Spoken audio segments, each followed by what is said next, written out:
சிறிய பெருமக்களுக்கு வணக்கம். ஜேஎஸ்என் இங்கிலீஷ் லேர்னிங் உங்களை அன்புடன் வரவேற்கிறது. இந்த வீடியோவில் நம்ம ஃப்ரேஸ் என்றால் என்னன்னு பார்த்துக்கிட்டு இருக்கோம். அந்த ஃப்ரேஸினுடைய இரண்டாம் வகை அட்ஜெக்டிவ் ஃப்ரேஸ். ஃப்ரேஸ்னா it's a group of word without a finite verb. அது ஒரு சொற்களின் தொகுப்பு. இந்த சொற்களின் தொகுப்புல அது ஒரு வாக்கியம் ஆகாது. ஏன் அப்படின்னு கேட்டீங்கன்னா, அந்த வாக்கியம் அப்படின்னா அதுக்கு ஒரு சப்ஜெக்ட் இருக்கணும், ஒரு வேர்ப் இருக்கணும். அந்த சைட்ல ஒன்று ஆப்ஜெக்ட் இருக்கணும், அல்லது ஒரு காம்ப்ளமெண்ட் இருக்கணும், அல்லது ஒரு அட்வர்ப் இருக்கணும். இந்த மாதிரி ஒரு ஒரு ஒரு வாக்கியத்தின் அமைப்பு இல்லாமல் ஒரு வார்த்தைகளின் கூட்டமைப்பு மட்டும் வந்து ஓரளவுக்கு பொருள் தரும், ஆனால் முழுமையாக பொருள் தராது. நம்ம ஏற்கனவே வந்து நவுன் ஃப்ரேஸ்னா என்னன்னு பார்த்துட்டோம். ஒரு நவுன் வந்து என்ன பண்ணும், ஒரு வாக்கியத்துல முதலான இடத்தில் இருக்கும். அதாவது ஒரு சப்ஜெக்ட் அப்படிங்கிறதுக்கும் வேர்புக்கு முன்னாடி வரும், அல்லது ஒரு வேர்புக்கு ஆப்ஜெக்டா இருக்கும், அல்லது அது வந்து சில நேரங்கள் அட்ஜெக்டிவா இருக்கும். ஒரு வாக்கியத்திற்கு ஒரு முழுமையை கொடுப்பதற்காக ஒரு என்ன பண்ணியிருக்கும் அப்படின்னா, ஒரு பி ஃபார்ம் வேர்புக்கு அந்த பக்கத்துல வந்து அந்த ஒரு வாக்கியத்திற்கு முழுமை கொடுக்கும். அதுதான் ஒரு நவுன் ஃப்ரேஸ்.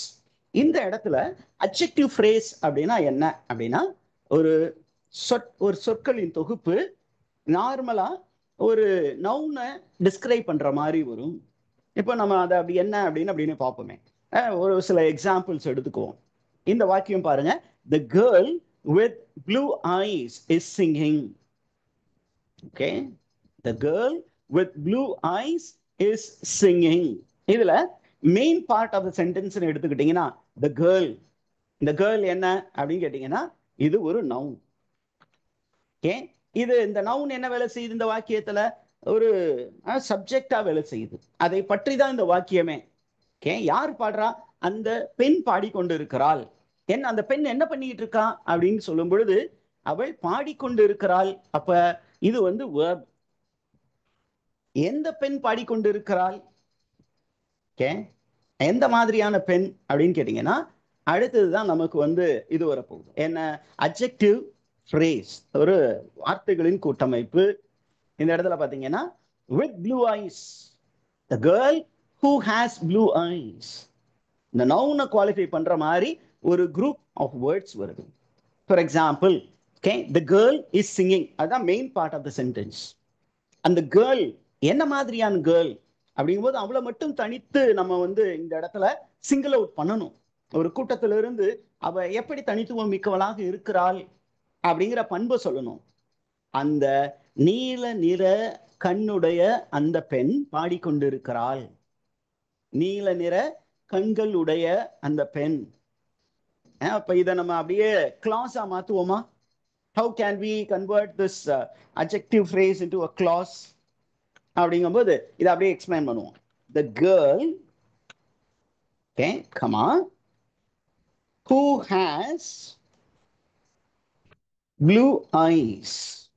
இங்க பாத்தீங்கன்னா ஒரு வாக்கியத்தின் அமைப்பு வரும். is singing. Okay, the girl, இதுதான் main part. The girl is singing. இந்த இடத்துல இந்த இஸ் அப்படிங்கிறது main part of the sentence. அந்த பெண் என்ன பண்ணிக்கிட்டு இருக்கா? பாடிக்கிட்டு இருக்கா. இப்ப இங்கிட்டு இருக்கு பாருங்களேன், இந்த இடத்துல you have who has blue eyes. அந்த நீல கண்ணுடைய பெண் அப்படின்னு போடுறோம் இல்லையா? இது வந்து தான் நம்ம என்னன்னு சொல்றோம் அப்படின்னா கிளாஸ் என்று சொல்லுகிறோம். இந்த கிளாஸ்ல பாத்தீங்கன்னா என்ன ஸ்ட்ரக்சர் இருக்கு? வாட் டஸ் கிளாஸ் ஹேவ் அப்படின்னு கேட்டீங்கன்னா, அங்க ஒரு சப்ஜெக்ட் வேர்ப் அப்படிங்கிற ஒரு ஃபார்மேட் இருக்கு. This is call clause. உங்களுக்கு அது புரிந்திருக்கும் என்று நினைக்கிறேன். ஏதாவது டவுட் இருந்ததுன்னா நீங்க எனக்கு கமெண்ட் பண்ணுங்க, நம்ம அதை எக்ஸ்பிளைன் பண்ணுவோம். ஹூ அப்படிங்கிறது ரிலேட்டிவ் ப்ரோனவுன். அதுக்கப்புறம் ஹேஸ், உடைமையை குறிக்கக்கூடிய ஒரு வினை சொல். அவகிட்ட இருக்கு. என்ன இருக்கு? நீல நிற கண் உடைய. Okay, the girl who has blue eyes. whoங்கிறது அந்த இடத்துல ரிலேட்டிவ் ப்ரோனவுன், ஒரு டெம்பரரி சப்ஜெக்டா அந்த இடத்துல வருது. அதுக்கப்புறம் ஒரு வேர்பு உடைய ஸ்ட்ரக்சர் இருக்கு. இந்த மாதிரி சப்ஜெக்ட் வேர்பு அப்புறம் மற்ற ஸ்ட்ரக்சர் மாதிரி இருந்துச்சுன்னா அது கிளாஸ். இந்த மாதிரி இல்லாம வார்த்தைகளின் கூட்டமைப்பு இங்க இருக்கு பாருங்க. with blue eyes, இந்த மாதிரி இருக்கிறது நம்ம என்னன்னு சொல்றோம்? ஃப்ரேஸ்ன்னு சொல்றோம். இந்த ஃப்ரேஸ் வந்து ஒரு நவுனை குவாலிஃபை பண்ண வர்றதுனால இதை நம்ம என்னன்னு சொல்றோம்? Adjective phrase. அடுத்தது பாருங்க, ஸ்டூடெண்ட்ஸ் மஸ்ட் ஃபாலோ ரூல்ஸ். அதுதான் மெயின் பார்ட். எந்த ஸ்டூடெண்ட்ஸ் ரூல்ஸ் ஃபாலோ பண்ணணும்? Students living in the hostel, விடுதிகளில் தங்கி இருக்கக்கூடிய மாணவர்கள் சட்டங்களை அவசியம் கடைபிடித்தாக வேண்டும். சரி, இது வெறும் கூட்டமைப்பு. இதை வந்து ஒரு அப்படியே கிளாஸா மாத்தலாமா? Students who are living in the hostel. Who அப்படிங்கிற ரிலேட்டிவ் ப்ரோனவுன் போடுறோம். Are living in the hostel அப்படின்னு அதை எக்ஸ்பேண்ட் பண்ணும்போது அது கிளாஸ் ஆக மாறிவிடும். அதற்கு ஒரு வாக்கிய அமைப்பு கிடைத்துவிடும். அது வந்து காம்ப்ளெக்ஸ் சென்டென்ஸா மாறிடும். அடுத்தது பாருங்க, the teacher is absent. எந்த டீச்சர் absent அப்படிங்கும்போது the teacher in charge of the class is absent. அந்த டீச்சரை கொஞ்சம் ஆட் பண்ற மாதிரி எந்த டீச்சர்னு சொல்றதுக்காக வருது இல்ல. அப்ப இந்த வார்த்தைகளின் கூட்டமைப்பை தான் நம்ம அட்ஜெக்டிவ் ஃப்ரேஸ் என்று சொல்லுகிறோம். அடுத்தது பாருங்க, main part of the sentence என்ன? the girl is my sister. எந்த கேர்ள்? அங்க நிறைய கேர்ள்ஸ் இருக்காங்களே, அப்படிங்கும்போது அதுல என்னுடைய சிஸ்டர் நான் தனியா எடுத்து காட்டணும் எல்லாருக்கும். அப்ப the girl with blue eyes, the girl in blue chudidar, the girl in blue saree is my sister. Next one, the house looks beautiful. இதுதான் main part of the sentence. the house made of wood. இந்த made of wood அப்படிங்கிறது வார்த்தைகளின் தொகுப்பு. கொஞ்சம் meaning add பண்ணுது. இந்த house எப்படிப்பட்ட ஹவுஸ்ன்னு சொல்லுது. இதை நம்ம அப்படியே கிளாஸா மாத்தணும்னா the house எப்படி போடணும்? the house which is made of wood. இது பாத்தீங்கன்னா ஆக்சுவலி கிளாஸ்ன்னு சொல்லுவோம். ஏன் அப்படின்னா அதுக்கு வந்து ஒரு சப்ஜெக்ட் வேர்ப் அப்படிங்கிற அந்த ஒரு ஸ்ட்ரக்சர் இருக்கு. ஆனா நமக்கு கொடுத்திருக்கிற அந்த ஃப்ரேஸ் இருக்குல்ல, மேட் ஆஃப் வுட் அப்படிங்கிறதுக்கு அந்த மாதிரி சப்ஜெக்ட் வேர்ப் அப்படிங்கிற ஒரு ஸ்ட்ரக்சர் இல்லை. அது ஒரு வார்த்தைகளின் தொகுப்பாக இருக்கிறது, கொஞ்சம் மீனிங் கொடுக்குது. நெக்ஸ்ட் ஒன் பாருங்க, the boy is my cousin. அதான் main part of the sentence. அந்த இடத்துல பாத்தீங்கன்னா what is the adjective phrase? in red shirt அப்படிங்கிறது adjective phrase. Next one, people face traffic problems. எங்க இருக்கிற மக்கள் வந்து டிராபிக் ப்ராப்ளம் அதிகம் ஃபேஸ் பண்றாங்க?